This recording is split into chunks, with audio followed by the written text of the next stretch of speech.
Jadi sebelum pelajaran ini dimulai, Ibu mau cek kehadiran kalian terlebih dahulu.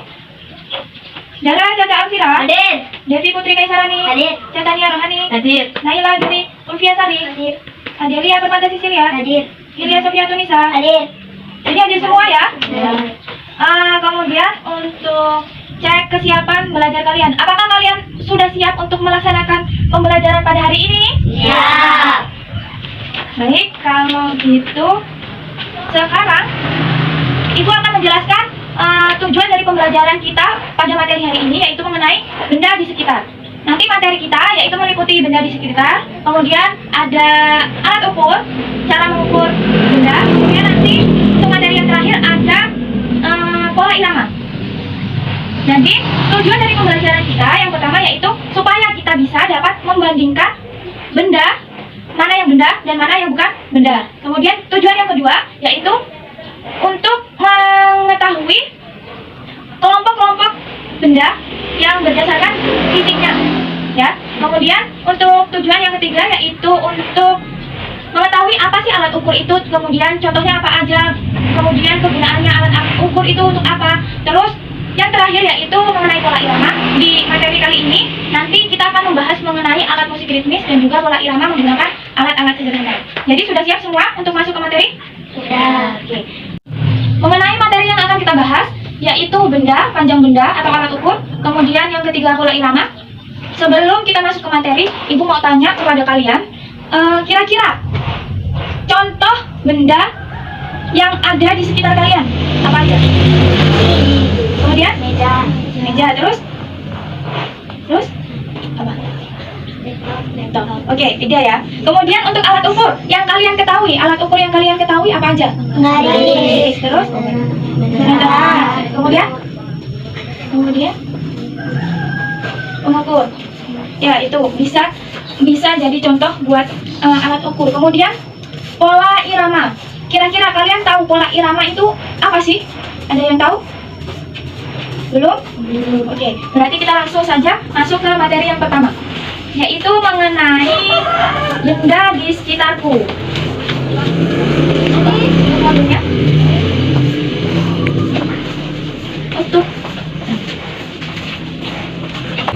Untuk kegiatan kita nanti di sela-sela materi kita akan mengadakan diskusi. Jadi kita akan bagi dua kelompok, masing-masing kelompok terdiri dari 2 atau 3 orang. Nanti berdiskusi, kemudian hasil diskusinya disampaikan atau dipresentasikan perwakilan saja ya, nggak semua. Oke?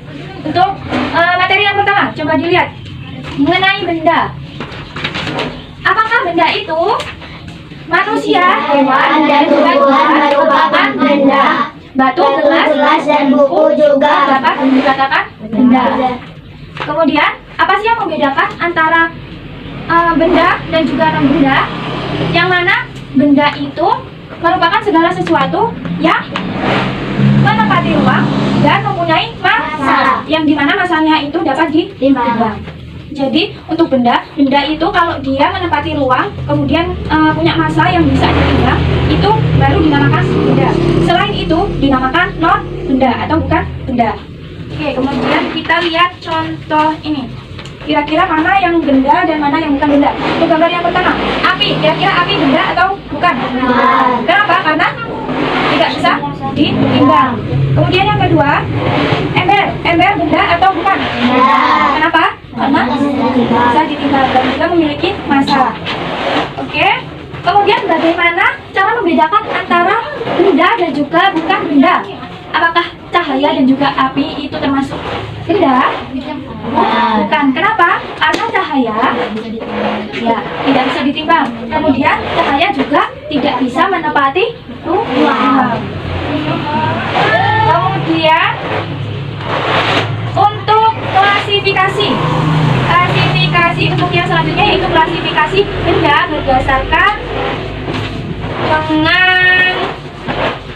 berdasarkan dengan sifat fisiknya. Yang pertama, sebelumnya Ibu jelaskan bahwa benda berdasarkan sifat fisiknya itu dapat dilihat berdasarkan ukuran, kemudian bentuk dan juga warnanya. Jadi benda kalau dikelompokkan berdasarkan dengan sifat fisiknya itu dia meliputi ukuran, bentuk dan juga warna. Contohnya yang pertama, untuk ukuran benda menghapus ini ukurannya. Kemudian ini sedang, kemudian ini besar. Berarti benda tersebut dikelompokkan berdasarkan ukurannya. Terus yang kedua yaitu benda berdasarkan bentuknya. Bola bentuknya. Kemudian ini tiga. Berarti benda ini digolongkan berdasarkan bentuknya. Dan yang terakhir ini berdasarkan warna. Berdasarkan warna dari tulisan ini warnanya kuning. Kemudian ini biru. Paham semuanya? Paham. Oke, untuk materi selanjutnya yaitu mengenai alat Ukur. Untuk alat ukur itu pasti mempunyai satuan. Yang satuannya itu biasanya meliputi sentimeter, milimeter, meter, desimeter, atau satuan yang lain. Seperti contoh, penggaris. Penggaris, satuan dari alat ukur penggaris apa? Sentimeter. Kemudian ini ada contoh-contoh dari satuan panjang atau alat ukur. Yang pertama ada meteran yang biasa digunakan untuk mengukur baju, tukang jahit. Kemudian ada penggaris yang biasa kita pakai sehari-hari. Kemudian ada ini meteran juga yang biasa digunakan oleh tukang bangunan. Oke.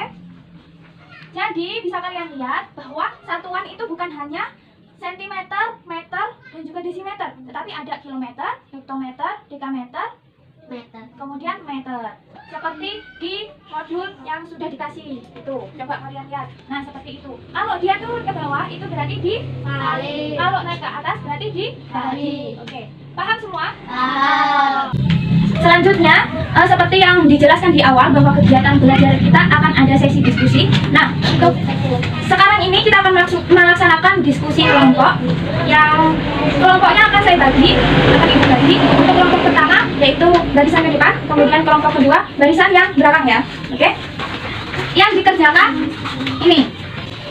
Bahan diskusi yang kita pakai yaitu ini.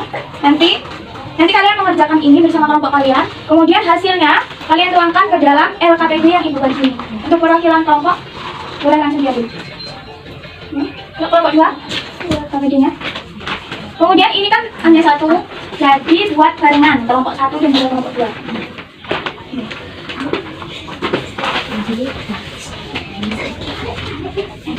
Udah selesai semua? Sudah.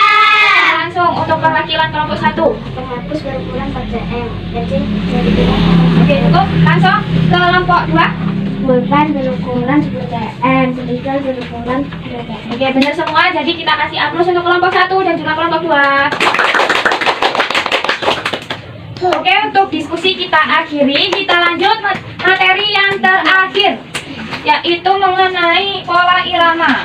Di pola irama ini kita akan menyinggung sedikit mengenai alat musik ritmis. Alat musik ritmis yaitu alat musik yang tidak bernada namun dapat mengiringi sebuah lagu. Kemudian adapun fungsi dari alat musik ritmis itu sendiri yaitu yang pertama untuk nada pengiring irama, kemudian pengatur temponya sebuah lagu, kemudian tanda untuk pemain musik, kemudian penyempurna instrumen dan koreografi. Kemudian untuk alat musik ritmis ini contohnya ada di sini. Coba kalian perhatikan. Ini contoh alat musik ritmis. Yang pertama ada koma, yaitu cara menggunakannya di Pukul. Kemudian tamborin di pukul. Kemudian maracas di goyang. Nah, ini adalah contoh-contoh dari alat musik ritmis. Untuk cara penggunaannya yaitu ya seperti dipukul, digoyang-goyang, kemudian bisa juga digesek. Mengenai pola irama, selain menggunakan alat musik, kita juga bisa menggunakan tepukan tangan atau hentakan kaki atau menggunakan benda yang lain untuk membentuk sebuah pola irama. Jadi untuk membentuk sebuah pola irama, kita nggak perlu menggunakan alat musik, melainkan bisa pakai tangan, bisa pakai kaki, bisa pakai benda seperti ini atau benda yang lain. Bisa dilihat di modul. Kalau pakai tepukan tangan atau pakai tangan, itu contohnya ada ketukan kuat, berarti tangannya seperti ini. Kalau ketukan sedang dia seperti ini, kemudian kalau lemah dia seperti ini, berarti gini.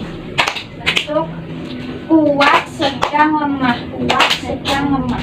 Oke, langsung kita praktek menggunakan lagu cicak-cicak di dinding ya. Kita coba. Tapi pola iramanya kita bentuknya menggunakan tepukan tangan. Jadi sebagai bagus mungkin.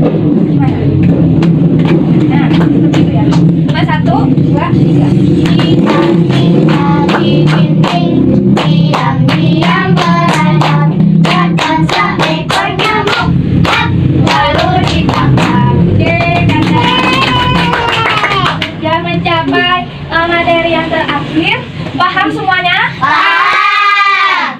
Kemudian kita simpulkan bahwasannya untuk materi kita hari ini akan dicukupkan sampai di sini. Jadi kesimpulannya, untuk benda tadi apa? Sesuatu yang menempati ruang dan memiliki massa kemudian bisa ditimbang. Nah, itu adalah pengertian dari benda. Untuk membedakan mana yang bukan benda dan mana yang bukan benda, itu dilihat dari dia bisa ditimbang atau enggak, dia bisa menempati ruang atau enggak. Kalau enggak, berarti dia bukan benda. Kemudian untuk alat ukur tadi, satuan alat ukur itu biasanya bisa sentimeter, bisa milimeter, bisa meter. Nah, kemudian contohnya itu tadi ada penggaris, kemudian ada meteran, kemudian ada meteran yang buat ngukur bangunan itu. Nah, terus yang terakhir ini bahwasanya pola irama itu nggak harus menggunakan musik, tapi bisa menggunakan tepukan tangan seperti yang kita pakai. Oke, karena pelajaran kita berakhir sampai di sini. Di sini aku akan memberikan soal yang di LKPD tadi. Untuk soalnya yaitu nomor 1 dan juga nomor 2 mengenai benda dan dikumpulkan di pertemuan selanjutnya. Oke, cukup sekian materi pada hari ini. Terima kasih atas kerjasamanya, sudah mau mendengarkan, sudah mau menyampaikan pengetahuan kalian mengenai benda di sekitar kalian. Terima kasih semuanya. Saya akhiri. Wassalamualaikum warahmatullahi wabarakatuh. Waalaikumsalam warahmatullahi wabarakatuh. Apa kabar